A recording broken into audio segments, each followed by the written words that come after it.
Assalamualaikum warahmatullahi wabarakatuh. Perkenalkan nama saya Sania Auliana Diatri, NIM 202410101075.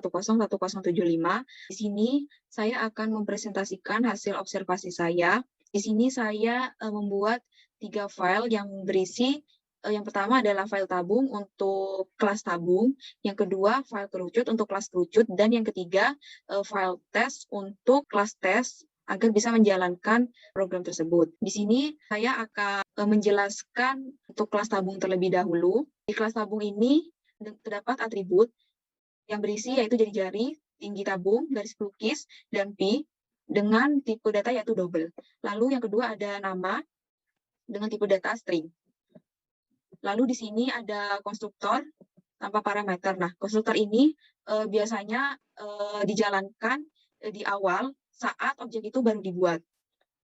Kemudian di sini juga saya menggunakan metode setter. Metode setter ini digunakan untuk mengeset data yang akan diinputkan dari user.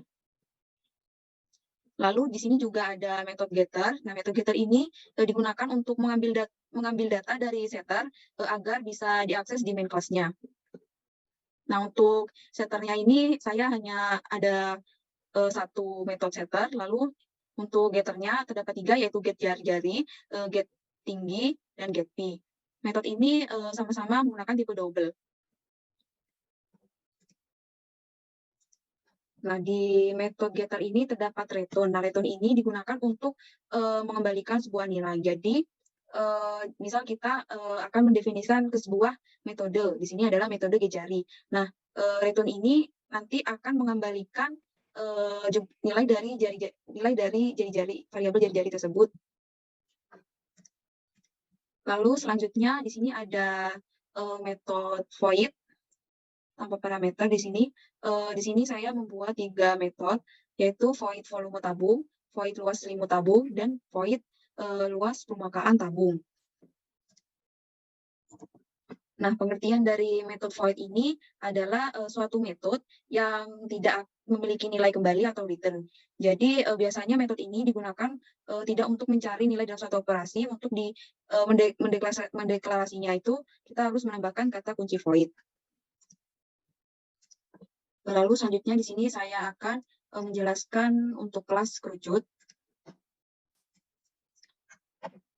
Ini adalah file dari kelas kerucut. Sama seperti tabung, di sini pertama adalah mendefinisikan atributnya. Di sini atributnya ada jari-jari, tinggi kerucut, i, dan garis pelukis dengan tipe data double. Lalu juga ada variabel nama dengan tipe data string. Di sini saya juga membuat konstruktor. Nah, konstruktor ini sama seperti tadi, jadi akan dipanggil atau ditampilkan di awal saat objek baru dibuat. Lalu di sini juga ada set data, yaitu metode setter yang digunakan untuk mengeset data saat data yang diinput dari user. Lalu di sini juga ada metode getter itu, jadi untuk mengambil data dari setter agar bisa diakses di main class-nya. Lalu di sini juga ada metode void. Di sini ada 3, yaitu volume kerucut, luas selimut kerucut, luas permukaan kerucut. Nah, di sini untuk yang di kerucut ini, di dalamnya itu juga ada metode, yaitu met SQRT ini. Untuk met SQRT ini digunakan untuk menghitung akar kuadrat. Jadi, metode ini akan menghitung akar kuadrat dari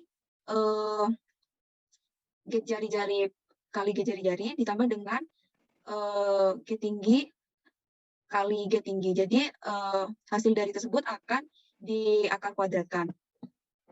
Lalu di sini juga ada matplow. Di sini matplow ini digunakan untuk memangkat kuadrat suatu nilai. Jadi di sini untuk yang di depan ini adalah nilai yang akan dipangkatkan, dan untuk yang di belakang ini adalah nilai pangkatnya. Selanjutnya saya akan menjelaskan untuk file berikutnya, yaitu tes. Nah, di yang file ini digunakan untuk menjalankan program tersebut. Jadi untuk file ini saya menggunakan nested class. Nah, untuk kelas tes ini ini adalah outer class-nya, dan untuk static class inner test ini adalah inner class-nya. Nah, di sini di dalam outer class-nya ini saya membuat metode menu 1. Ini digunakan untuk membuat submenu bagian yang bangun tabung. Nah, untuk menu tersebut saya menggunakan perulangan do while. Nah, perulangan do while ini adalah modifikasi dari perulangan while, yakni memindahkan posisi pemeriksaan kondisi ke akhir perulangan. Jadi, perulangan do while ini akan melakukan dahulu sebuah perulangan, baru dicek kondisi variabel counternya apakah sudah terpenuhi atau belum di akhir perulangannya. Lalu di sini saya juga menggunakan switch case untuk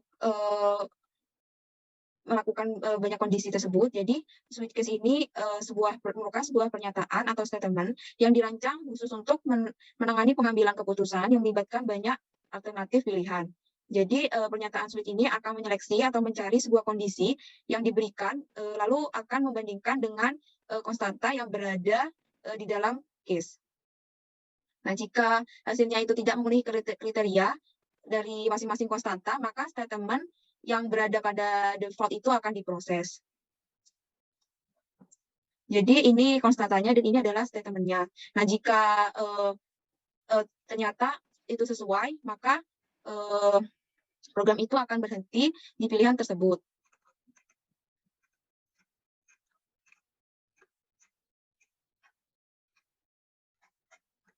Jadi di sini saya membuat dua metode. Yang pertama menu pertama ini untuk submenu bangun tabung, dan yang kedua ada metode menu 2 untuk submenu kerucutnya.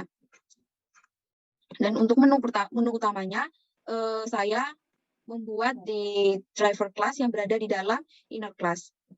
Jadi di dalam inner class ini saya membuat metode juga, yaitu pilih 1 dan pilih 2.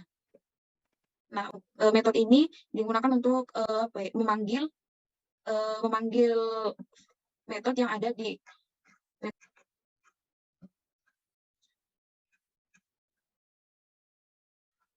lalu di sini juga saya menggunakan metode overriding. Scanner input, new scanner ini adalah proses instansi scannernya. Dan untuk ini digunakan untuk membuat objek. Dan yang ini untuk memanggil, untuk menggunakan metode yang ada di inner class.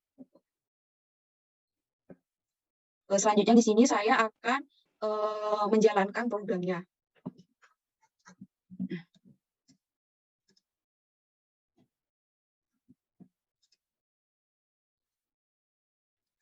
Di sini saya akan mencoba untuk pilihan tabung. Ini saya akan mencoba yang bagian volume. Setelah itu kita masukkan inputannya. Nah, jika kita mengetik ya ini, nanti akan kembali ke submenu tabung. Oke, saya akan mencoba keluar dari submenu tabung. Nah, ini akan kembali ke menu utama. Lalu di sini saya juga akan mencoba untuk menu yang kerucut. Sini saya akan mencoba yang pilihan luas permukaan. Ini sama seperti submenu tabung. Jika kita mengetik iya, itu akan kembali ke submenu kerucut. Sini saya akan mencoba keluar dari submenu kerucut. Ini akan kembali ke menu utama. Lalu kita akan mencoba keluar dari menu utama, maka program akan dihentikan. Berikut merupakan penjelasan dari hasil observasi saya. Sekian, terima kasih. Wassalamualaikum warahmatullahi wabarakatuh.